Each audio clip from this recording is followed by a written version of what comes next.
கிறிஸ்துவுக்குள் பிரியமானவர்களே, ஆண்டவராகிய இயேசு கிறிஸ்துவின் நாமத்தினாலே உங்களை அன்போடு வாழ்த்துகிறேன்.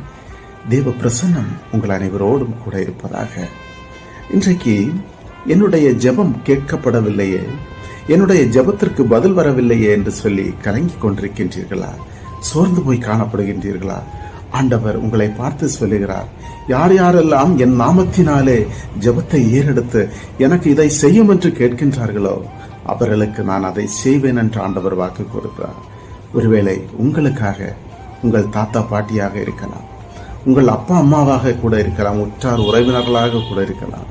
அவர்களிடத்திலே ஒரு விலை மதிப்பிற்குரிய ஒரு பொருள் இருக்கிறது என்றால் அதை எப்படியாவது நாம் பெற்றுக்கொள்ள வேண்டும் என்று பிரயாசப்படுவோம் இல்லை? நமக்குள்ளே பல எண்ணம் உருவாகலாம், எப்படியாவது அந்த பொருளை நாம் பெற்றுக்கொள்ள வேண்டும்.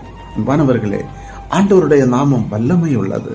ஆனால் நாம் அதை சுதந்திரித்துக் கொள்ள முடியாம, அதற்கான அறிவு இல்லாம, அதற்கான ஞானம் இல்லாம, ஒருவேளை இதுவரைக்கும் ஆண்டவருடைய நாமத்தை சொல்லி ஜெபிக்க முடியாமல் கூட இருந்திருக்கலாம். அதைத்தான் வேதத்தில கூட யோவான் 14வது அதிகாரம் 14வது வசனத்தை நாம் வாசிக்கிற வேளையில, என் நாமத்தினாலே நீங்கள் எதை கேட்டாலும் நான் அதை செய்வேன் என்று வாக்கு கொடுக்கிறார். அன்பான தேவனுடைய பிள்ளைகளே, இந்த வாக்குத்தத்த வசனத்தை சொல்லி என் நாமத்தினாலே ஆண்டவரே இதை செய்யும், என்னுடைய வாழ்க்கையில் இதை நிறைவேற்றும் என்று நீங்கள் கேட்கிற பொழுது கர்த்தர் பெரிய காரியங்களை செய்ய வல்லவராக இருக்கிறார்.